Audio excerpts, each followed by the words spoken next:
oportunidade que me foi oferecida de trazer um pouco da minha vivência profissional na atuação, de passar essa vivência de uma forma igualitária.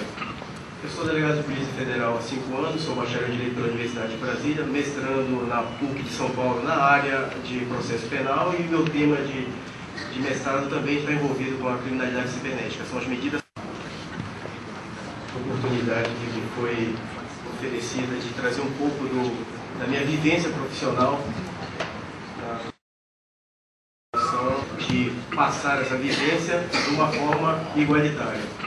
Eu sou delegado de Polícia Federal há 5 anos, sou bacharel em Direito pela Universidade de Brasília, mestrando na PUC de São Paulo. A oportunidade que me foi oferecida de trazer um pouco da minha vivência profissional na atuação, de passar essa vivência de uma forma igualitária.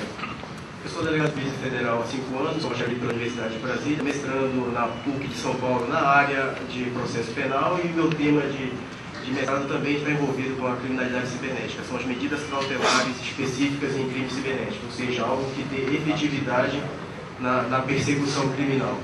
A minha ideia é tentar demonstrar, a respeito do que o excelentíssimo senhor Dr. Sérgio Suyama disse sobre o estado da arte ser incipiente em termos de técnica de investigação, de que já há muitos avanços, há um grande avanço nessas técnicas de investigação. Então, o cerne da minha exposição será demonstrar o estado da arte na investigação de crime cibernético. No caso dos crimes de ódio, crimes cibernéticos impróprios, que vem a ser isso, na classificação dada por um doutrinador alemão chamado Erich Sieber, os crimes cibernéticos podem ser próprios ou impróprios. Próprios, aqueles relativos à confidencialidade, integridade de dados, e os impróprios, toda aquela criminalidade clássica que já é cometido desde a época dos antigos, como os romanos, como o furto, por exemplo, mas já se valendo desse novo instrumental, que é a tecnologia informática e de telecomunicações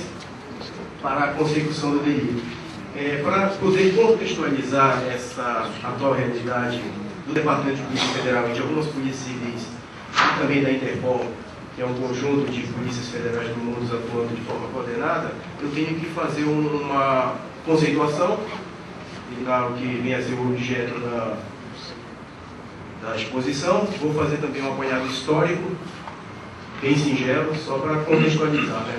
Nós vivemos hoje numa sociedade global, foi colocado pela vereadora Berger, agora há pouco, que vivemos numa sociedade global, e isso retrata e reflete, de certa forma, no cometimento de crimes. Hoje a criminalidade cibernética ela é transnacional, como foi já apontado por diversos das pessoas que aqui tiveram a oportunidade de falar. Mas não só isso, né? Não só fazer uma obra histórica, eu também vou trazer no âmbito da dogmática e no âmbito do positivado, vou trazer um pouco da legislação aplicável à espécie, sempre de forma tangencial, porque foi muito bem colocado já por outros expositores, e inclusive um dos itens ali sobre estatísticas é totalmente irrelevante mostrá-lo, porque um dos expositores, o Dr. Thiago, expôs com profundidade o dado da arte em termos de coleta de dados estatísticos, para poder então finalmente chegar na parte principal da exposição, que são os métodos de investigação. E vocês poderão perceber que são muitos, e que, entre aspas, o inferno do criminoso dessa modalidade de crime de ódio, está exatamente nesse potencial do Estado partir em ser encalços, né? Por quê? Estamos diante de crimes que são imprescritíveis. Então, o sujeito que resolve de forma consciente ele adere a essas comunidades na internet, ele resolve, expõe sua praticar essa modalidade de crimes contra vítimas indeterminadas, inclusive, normalmente etnias, normalmente grupos religiosos. Ele tem que ter plena consciência, e isso é fundamental, o papel da plateia, de demonstrar como verdadeiros multiplicadores de conhecimento. Vocês têm a responsabilidade de expor, inclusive, esse estado da arte das investigações policiais. Diferentemente do que o meu amigo Sérgio Suyama disse sobre o estado incipiente, Na verdade, nós temos que contextualizar que determinados criminosos são muito bem articulados e muito bem preparados tecnicamente. Esses sites que foram expostos pelo excelentíssimo Procurador da República, eles têm uma verdadeira tática de guerrilha, eles não passam de organizações criminosas que têm o domínio de como proceder para não deixar rastros, né? Um dos subterfúgios utilizados de hospedar nos Estados Unidos, entre aspas, terra da liberdade de expressão, como muito bem ressaltado pelo expositor anterior acerca da primeira emenda da Constituição Americana, que protege o discurso livre, que protege a liberdade de expressão.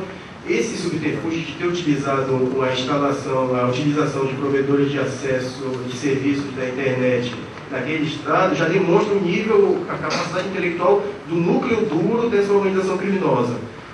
Os clonadores de cartazes são pessoas que têm conhecimentos incipientes sobre a atuação policial, incipientes com S no caso, são pessoas ignorantes mesmo. Então, caíram facilmente. E assim como pedófilos caem facilmente, criminosos que cometem phishing scam e outras modalidades de crimes cibernéticos impróprios e próprios.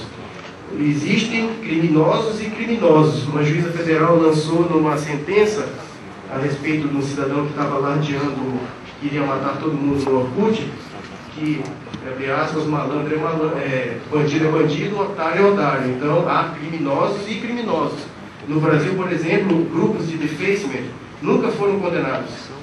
Defacement para os não iniciados seria o equivalente a uma pichação virtual, que por uma falta de tipicidade estrita, eu sei que nem toda a plateia é formada de bacharéis em direitos, mas para que se haja a possibilidade de condenar alguém, é necessário que a lei preveja expressamente o ato criminoso descrito de forma precisa. Então, muitos juízes mais garantistas têm absolvido pessoas que fazem práticas criminosas, como, por exemplo, defacement. Outros, menos garantistas, aplicam as penas do dano.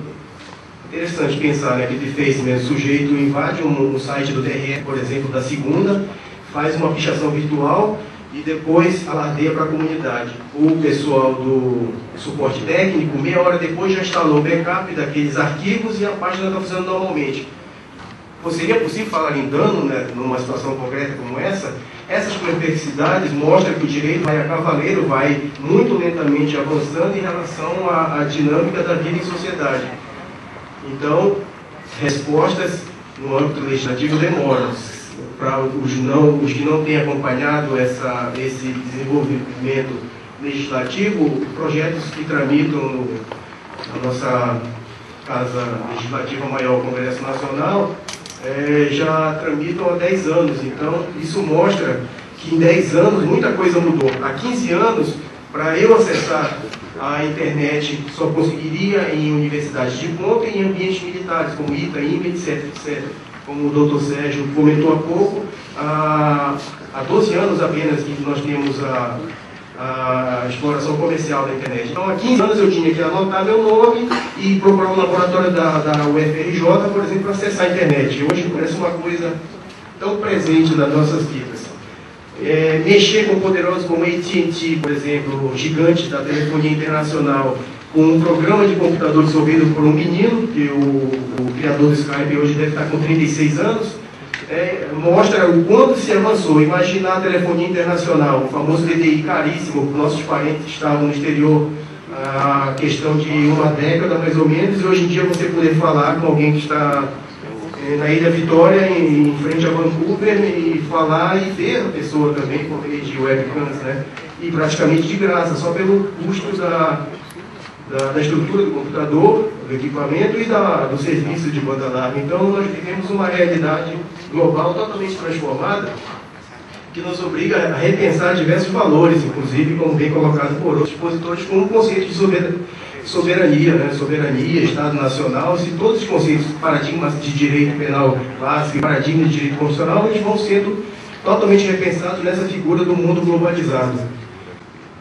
Crime de ódio. Crimes de ódio, eu encontrei um conceito no manual utilizado pelo FBI, acho que foi Jürgen Kierkegaard, foi um grande filósofo, ele disse: se me rotulas, limita-me, né?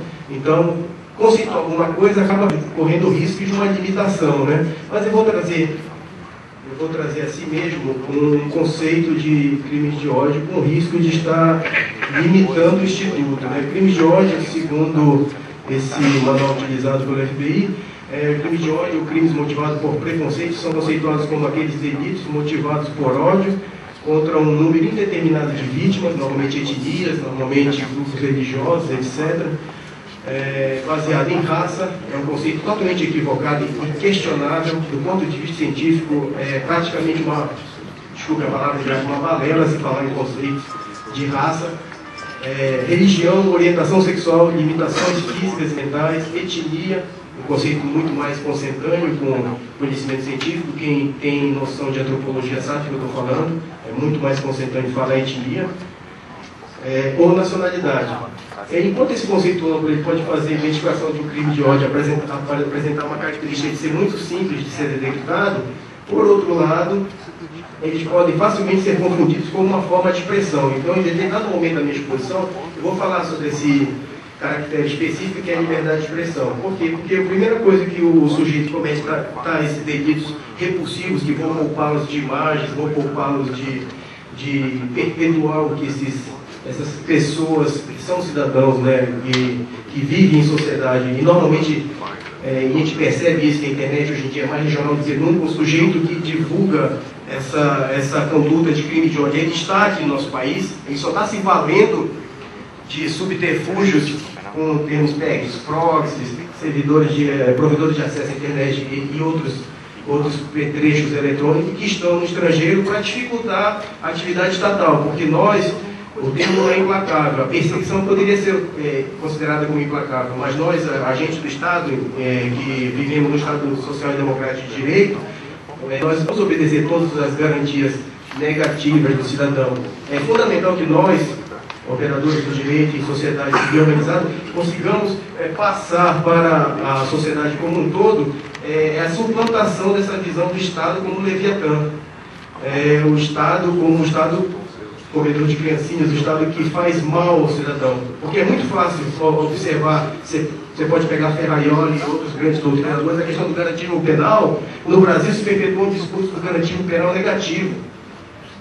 E quanto ao direito da coletividade, quanto ao direito da sociedade, eu não falo que isso pode descambar para o totalitarismo, não estou questionando isso. Eu só quero lhes dizer que, na verdade, é fundamental pensar o Estado também como um ente que busca a realização da segurança pública, que além de direito, é fundamental lembrar que é dever de todos. As pessoas falam, segurança pública é um direito meu, mas esquecem também que segurança pública é um dever de todos. Fazendo um singelo e muito conciso, permitam-me, muito conciso apanhado histórico, perseguições a minorias e a grupos e comunidades, e essas perseguições sempre existiram, né? Então você pode imaginar romanos perseguindo cristãos na época de Roma Antiga, você pode imaginar os nativos americanos com termos imprecisos, denominados como índios, né? Sendo perseguidos por, entre aspas, colonizadores europeus. Você pode imaginar, já nos meados do século passado, cidadãos norte-americanos de ascendência afro-americana sendo perseguidos, sendo mortos, assassinados, sofrendo toda forma de constrangimento por meio daquela instituição chamada KKK, que todos já muito bem ouviram falar, inclusive por conta da divulgação maciça no cinema de quão maléfica foi a atuação daquela instituição, e ainda existe, né, aquela instituição nos Estados Unidos. Da mesma forma, atentados a sinagogas em diversos locais do mundo, e mais recentemente, na minha vivência, eu moro em São Paulo há 5 anos, e assim como sou delegado de Polícia Federal, tive contato também com esses criminosos da intolerância, os criminosos do preconceito, né, dos criminosos do que é totalmente não razoável. E lembro recentemente do atentado a uma sinagoga localizada na cidade de Santo André, município limítrofe da megalópole. Com o advento da internet, e eu mais para frente eu vou trazer um pouco dessa visão em uma sociedade global do risco do que vem a ser a internet, de uma forma concisa também, para não cansá-los do muito perorado aqui. Com o advento da internet, essas modalidades criminosas, perseguições que falava há pouco, as minorias, os denominados crimes de ódio, ganharam, na verdade, muita força. Eu vou fazer um exemplo com pedofilia, que é um crime tão repulsivo quanto que nós temos por obrigação reprimir, inclusive por lei de convenções internacionais, etc. Eu conversava com um policial, muito boa, muito salutar, troca de experiências. Nós estamos tendo uma oportunidade aqui agora. Eu conversava com um policial aposentado da polícia australiana, e ele me contava que trabalhou muito tempo na Interpol, na sede mesmo, né, na Europa. Ele me contava que, ele dizia, o Helder, é impressionante, em 78, ele já é uma pessoa idosa, né? Ele falava que em 78 ele estava no fim da carreira dele e ele combatia pedófilos que fotografavam aquelas fotos repulsivas, como o Dr. Sérgio falou. Não se trata de adolescentes púberes, trata de crianças de colo. São cenas tão repulsivas que me recuso até a descrever detalhes, mas ele falava que ele reprimia essa modalidade criminosa em 78, e ele falava, o cidadão fotografava aquela criança em uma situação de ato sexual ou intercurso sexual, coisa que o vale, e distribuía nos grupos fechados desse submundo, né? E passados 78, passado praticamente 30 anos, ele já aposentado, revoltadíssimo em saber que fotos de pessoas que ele aprendeu foram parar na internet. Então, o alcance dessas fotografias, naquela época, era restrito a um núcleo fechado de pedófilos de uma comunidade, digitalizadas essas fotos de 30 anos atrás. Não preciso o criminoso sequestrar a Madeleine em Portugal. Ele vai em busca de fotografias antigas de uma prática que talvez naquela época fosse até certo ponto tolerada ou um pouco reprimida, digitaliza essas imagens e coloca na grande rede. E a gente já sabe o que significa isso, né? É impossível vídeos de modelos famosas se divertindo com o namorado em uma praia local, acho que na Espanha, vão ficar na internet para sempre. Por mais que ela tome medidas judiciais, ela deve tomar sim as medidas judiciais para tentar preservar a imagem dela, a identidade dela. Mas o que eu quero dizer é o seguinte, que uma fotografia dessa, em 78, ela vai circular para sempre na internet. Por mais que você tente tirar esse corpo de delito, ele vai continuar circulando. E por conta disso, eu vou mais para frente, falando dos métodos de investigação, abordar a importância de que ainda assim, ainda que para sempre circule na internet, é possível que eu identifique, por meio de mecanismos de investigação eficiente, os criminosos que estão se utilizando, porque são praticamente sempre os mesmos arquivos, né? Apesar da quantidade enorme de arquivos, por exemplo, de vídeos de exaltação nazismo, por exemplo, ou então de humilhação de alguma minoria. Quase sempre esses vídeos são replicados para outras pessoas, mas cada vídeo tem um identificador, né? O RG, que mais para frente eu vou apresentar para vocês, que seria o algoritmo hash, que identifica com um caráter unique, né, com uma chave única, cada um desses arquivos. Permitam-me saltar essa questão da estatística e não pensem que é uma visão law and order, mas nós, quando estamos trabalhando em inquéritos policiais para enfrentar essa criminalidade de ódio, né, essa criminalidade da intolerância, do preconceito, nós, no poder que foi conferido às autoridades policiais, nas portarias de instauração, lançamos a tipificação provisória. Vocês sabem disso, né? O Dominus Litis é o Ministério Público, ou o promotor de justiça, ou o procurador da República, mas como a tipificação é provisória, a gente tem a oportunidade de lançar. Pode parecer incrível, né? O Dr. Suyama expôs agora há pouco a legislação e falou já direto na lei 7716, isso, 7716/89, que cuida dos crimes de racismo. Nós estamos utilizando também uma lei que é considerada por muitos de má redação, uma lei que não se coaduna muito com a Constituição de 88, mas que demonstra o quanto o Estado não tolera esse tipo de prática que beira realmente eu não encontro adjetivos que consiga descrever a fundo o que eu penso sobre essa modalidade de pessoas que cometem esses crimes. Eu não falo de direito penal do inimigo, né, na visão biática, não estou falando nada disso. Eles são cidadãos que vão responder na medida da culpabilidade deles. A Lei 7170 define os crimes contra a segurança nacional e lá fala, ela reza o artigo 22, né, fazer em público propaganda de discriminação racial. O restante é desnecessário falar. Tem uma pena, detenção de 1 a 4 anos.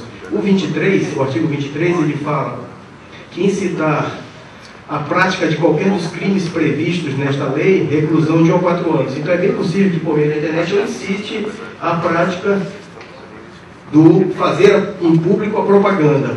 O site White Power, por exemplo, os criminosos que formam o núcleo duro são muito inteligentes. Então eles falam, vocês não se reúnem mais de 3 pessoas, porque dá o 288. Então formem núcleos, né, formem células. Eles estão incitando a que se cometa aquele 22 e, logicamente, cometem também os crimes que o Dr. Sérgio expôs agora há pouco sobre o racismo. E, na minha concepção, o 288 também.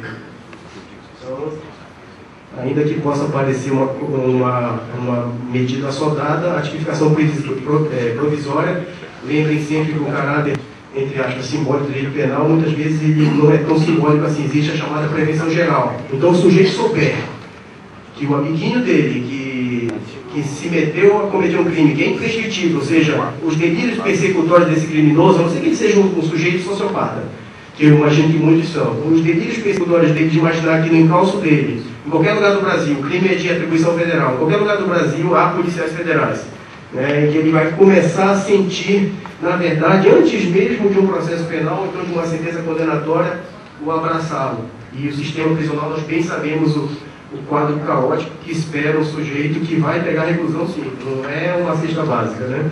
Então, todo esse conjunto mostra o estado de coisas que o criminoso pode esperar. Então, esse já começa com uma tipificação provisória com crimes contra a segurança nacional. E vem logo em seguida a 7716/89, um grande avanço, graças a Deus tipificada logo em seguida a promulgação da nossa Carta Magna.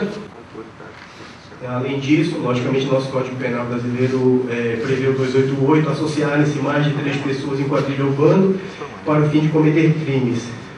A pena severa de reclusão, e se porventura armados estiverem, ainda há agravantes ali, aplica-se em dobro. Eu salto agora ao método de investigação, porque não falo coroamento, porque na verdade é uma abordagem muito singela, mas na verdade é o fecho dessa exposição. Vivemos em um mundo globalizado e a internet é um retrato disso, meios de comunicação, meios de telecomunicação catalisaram as relações produtivas de tal forma, né, que seria até um truísmo falar da importância dos meios de comunicação, de telecomunicação existentes hoje. Eu faço uma analogia que se a internet, a estrutura física da internet em si seria as chamadas infovias, onde flui, né, o plasma, que seria a informação, né? O plasma, o sangue que flui nessas infovias é a informação. Então, sociedade global de risco, internet passa muito por essa realidade nova que ainda causa muito embasbacamento e causa muita ainda apreensão e até mesmo uma postura na verdade, de causar sustos nas pessoas, né?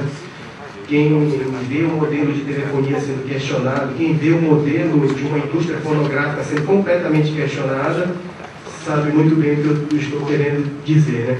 As principais transformações que o mundo atual sofreu no âmbito do aspecto tecnológico, eu posso atribuir a 3 vertentes principais: microeletrônica, informática e telecomunicações. Desde o transistor, lá em 1947, né? 47 já é século passado.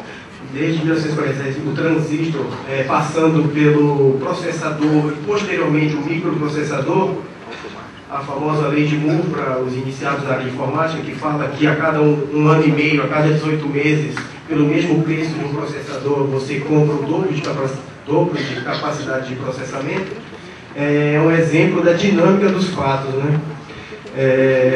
Informática desde os grandes mainframes, né, se vai remontar à década de 50 do século passado, os primeiros grandes computadores, década de 40, com computadores utilizados no âmbito militar, na tentativa de quebrar senhas, por exemplo, dos alemães. Os Estados Unidos desenvolveram computadores de grande porte que foram utilizados ainda com leitores de cartões perfurados e outras técnicas rústicas, mas ali pode-se considerar o nascimento da informática.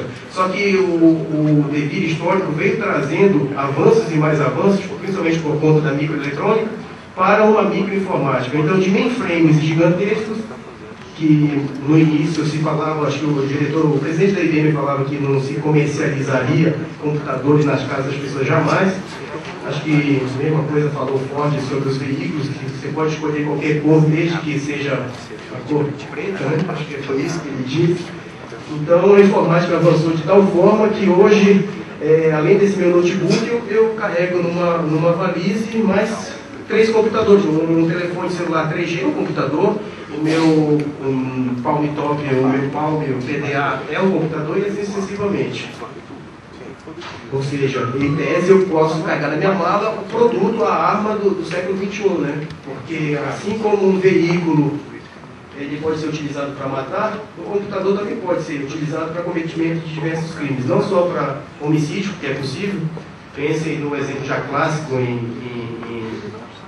ciência cibernética, ciência criminal cibernética dos hospitais, né? Casos concretos, o hacker invade o sistema de computadorizado que cuida inclusive da dosagem, e se a enfermeira não for atenta, como foi uma enfermeira na Inglaterra em 95, de conferir porque estavam oferecendo morfina para uma criança de 5 anos, essa criança certamente teria falecido, e essa enfermeira seria apenas um instrumento na mão de um criminoso que muitas vezes, e quase sempre, está muito distante do local do cometimento do delito. E entre esse criminoso e a pretensa vítima, há sempre muitos anteparos, proxies, provedores de acesso, etc. O que seria o fecho? E eu me coloco à disposição, isso aqui é um espaço democrático para que a gente faça fluir o conhecimento. É a forma mais democrática de ter o conhecimento, né? Knowledge serves powers. Foi o que disse o Francis Bacon, né? O conhecimento em si é poder, a informação em si é poder. Então, depois do debate e nas próprias conclusões do trabalho, dos trabalhos, a gente vai poder certamente tirar conclusões bem satisfatórias. Mas todo criminoso de crime de ódio, ele vai sentir que o Estado, de uma forma muito incisiva e muito eficaz, ainda que talvez incipiente, ele tem mecanismos para ir atrás, né? Nós temos, a partir de uma lei de 96, a lei de interceptação, muitos já usam o termo República dos Grampos, eu acho que não há que se polemizar, mas existe legislação, sempre mediante manifestação abalizada do Ministério Público Estadual, Federal e de um juiz de garantias, que nós vivemos no Estado Democrático de Direito.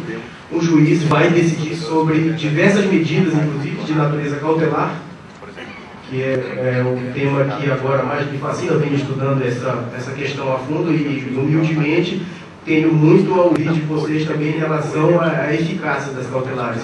Somente quando a gente vê um paladino, que é o que ele tem sido, sem pessoalizar a grande luta contra o gigante multinacional lá, de eficácia das cautelares penteadas.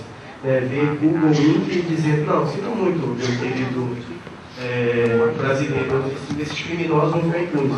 Mais ou menos isso. Isso aí, de fato, não é verdade. Então, a 9296/96 trouxe a possibilidade da interceptação telefônica, mas também no parágrafo único do artigo 1º, a possibilidade de interceptação de fluxos de dados de comunicações em sistemas informáticos e telemáticos. A gente vai entrar em detalhes. E eu queria dizer que há sim investigação policial eficiente. Talvez no caso concreto do White Power, Valhalla 88.com, tenhamos dificuldade, mas é fundamental que tais crimes são imprescritíveis e estão em causa. Tenho certeza que em breve a sociedade que eu venho trazer aqui, eu venho me reportar, né, enquanto, logicamente que eu não posso falar em nome da instituição como um todo, mas como componente da instituição eu posso falar que a sociedade tem uma resposta, terá uma resposta em breve em relação a esses criminosos que, como disse há pouco, adjetivos bem faltam para qualificá-los. Então, primeiro momento, preservar, já foi dito aqui, preservação de dados telemáticos, né, o meu chefe em Brasília me diz sempre isso, que por trás do IP, de toda essa conversa técnica, que nós não, a gente tem a formação para isso, há sim um pedófilo, há sim um escroque, sim um cidadão desqualificado e há sim também um criminoso de intolerância. Por trás de IPs, por trás de proxies, DNS, todos os termos técnicos que eu não vou trazer para não enfadá-los, certamente há criminosos em que o Estado brasileiro vai dar uma resposta e tem dado resposta, inclusive. Só no campo de delitos cibernéticos patrimoniais foram mais de 600 hackers e laranjas presos em 2 anos pela atuação da nossa unidade de repressão a crimes cibernéticos. Então você tem quebra de sigilo de dados telemáticos sempre pelo filtro do Ministério Público Federal com parecer favorável e uma decisão de um juiz federal ou de um juiz estadual, partindo do encalço desses dados que os provedores de acesso à internet, provedores de conteúdos, provedores de serviço na internet têm o dever de informar, né? Passada essa parte de IPs e DNS e qualquer outro termo técnico no âmbito da ciência cibernética, vem um profícuo, né? Vem um trabalho eficaz e o nível de capacitação do nosso quadro de recursos humanos é o bem mais valioso do Departamento de Polícia Federal, é o seu quadro de recursos humanos, pessoas extraídas do seio social, que têm consciência da sociedade em que vive e têm capacitação técnica, tanto na sua formação como pessoa, como no âmbito da Academia Nacional de Polícia, reconhecida como a melhor Academia de Polícia da América Latina. Então, esse trabalho de campo, efetuado por agente de Polícia Federal, vocês ouvem histórias de agentes infiltrados, fantasiados de coqueiro na frente de um local, fantasiado de gari, esse trabalho de campo é que vai, depois do IP, para não fazer como certa vez fez a polícia americana, de chegar numa fazenda e dizer, você está preso, você é pedófilo e tal, e o cidadão comum, ordeiro e pagador dos seus tributos, teve que passar pelo vexame de ter sido preso. Por quê? Porque ele estava no IP apenas. Você vai ler apenas o manual e seguir a pé da lei que está no manual, você pode cometer várias injustiças. Acho que o brocardo é sumo ius, sumo iure. Então, para o pé da letra, você pode aplicar a lei, você pode causar grandes injustiças. Então, o trabalho de campo é fundamental para que possamos chegar a contento nos criminosos em si. A Marinha Americana ela criou um site, agora de 2001, que está perpetuando, está fazendo a memória da internet. Então, o sujeito que cometeu um crime de ódio, por exemplo, por meio da internet, um site qualquer, morteaosnegros.com, está lá divulgando uma notícias preconceituosas contra a etnia. E depois apaga, muda de ideia, o cometimento do ilícito está lá. Ainda que ele tenha retirado lá, no passado foi cometido. Alguém dá a notícia de crime, olha, o site mateosnegros.com, ele faz a propaganda racial de combate a determinada etnia. Aí você procura e já não está mais lá. Eu vou falar por alto de uma dessas técnicas de investigação. Então, o Google, a despeito de não colaborar com as autoridades, é o verdadeiro oráculo da atualidade. Ele fornece dados preciosos a respeito de criminosos. Certa feita, percebi que não tinha nenhum elemento para comprovar que o criminoso tinha feito tal crime, era propriedade intelectual. Só que o sujeito vacilou de ter conversado no fórum dizendo eu faço mesmo falsificação de produtos intelectuais. E esse fórum foi recuperado pelo Google na memória cache, você tem a possibilidade de recuperar, né? Joga a informação e vê o que é que já está armazenado lá há mais tempo. Conseguiu recuperar, na verdade, o IP de acesso desse blog. Ele jogou lá no fórum a manifestação dele que fazia o crime e o IP foi confirmado, né?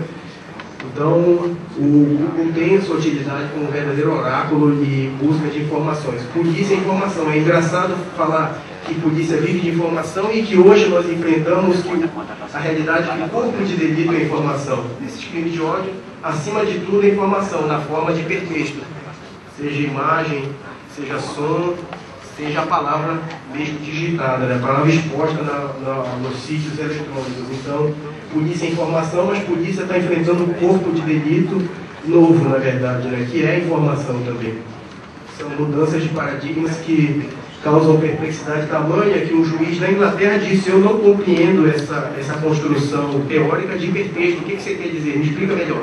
Aí o perito criminal vai até o magistrado e tenta explicar, porque muitos de nós, a primeira vez que eu entrei no CPD eu tinha 7 anos de idade e sou aficionado por computadores, a despeito de ter formação em direito, sou completamente aficionado por essa realidade, mas muitos de nós não. Muitos de nós temos, na verdade, uma vivência totalmente infensa a computadores. Isso é natural. Enfim, para não cansá-los, eu só queria dizer que há sim há muitos mecanismos, a famosa infiltração, né? Você tem necessidade de desbaratar uma quadrilha, uma organização criminosa, 9034/95, que cuida exatamente dessas organizações criminosas, ORCRIM. Essa legislação permite a infiltração de agentes mediante decisão fundamentada de um juiz federal ou de um juiz estadual. Então é possível fazer infiltração. Tanto já foi feito, inclusive com sucesso, para quadrilhas que cometem esse crime novo, que é o phishing scan, né? O famoso clica aqui, aí o seu cartão virtual de aniversário, clica aqui, você foi traído, clica aqui. Aí aquela curiosidade toda, clica lá e está baixando um software espião, um software que vai, na verdade, causar grandes malefícios para você. Logicamente, o papel dos peritos criminais na área de informática é fundamental. O Departamento Federal conta com um corpo de peritos criminais na área de informática de um nível elevadíssimo, todos com titulação formal altíssima, muitos com mestrado, muitos com doutorado na área de segurança da informação e outras áreas similares. Interceptações telefônicas, o criminoso vívico do que Luhmann falou, Niklas Luhmann é um sociólogo alemão, ele falou do agir comunicativo. Então, se ele é um eremita, se ele vive isolado, dificilmente o potencial criminoso dele vai ser muito grande. Então ele precisa de outrem para delinquir. Esse agir comunicativo causa o que vocês veem, infelizmente, na imprensa, porque atualmente deveriam estar sob sigilo de justiça, as interceptações telefônicas. Então o agir comunicativo mostra que o criminoso precisa se comunicar para chegar a contento nas empreitadas criminosas. Então a interceptação telefônica é fundamental. O Dr. Sérgio falou agora há pouco sobre o LAT, que é um instrumental fundamental para a obtenção de informações. Infelizmente tem sido muito demorado a resposta de países outrem, né? Então a realidade é transnacional, só com cooperação internacional efetiva é possível se chegar à elucidação de crimes dessa natureza, né? Para encerrar, mostrando que eles não são tão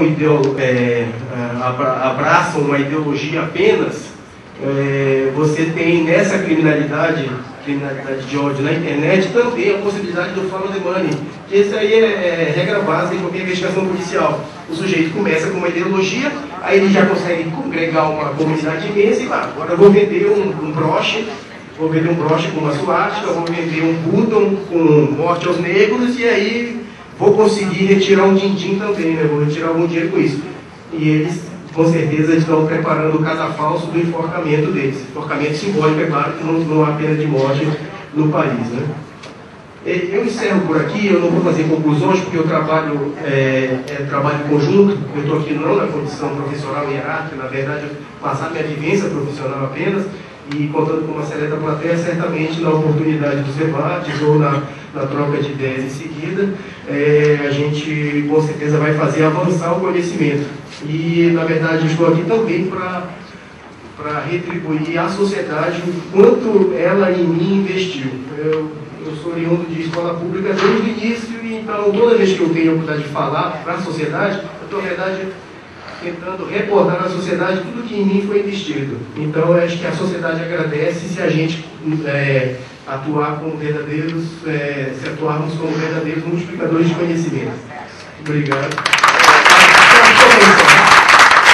Vamos encerrar efetivamente agradecimentos à Federação Israelita do Estado do Rio de Janeiro, na pessoa do seu presidente, Sérgio Nisquier, a seccional da Ordem dos Advogados do Brasil do Estado do Rio de Janeiro, também o presidente da Comissão de Direitos Humanos, o órgão que eu tenho orgulho de trabalhar, o Departamento de Polícia Federal, todos os policiais da Unidade de Repressão de Crimes Cibernéticos, Daniela e minha noiva, em especial. Obrigado.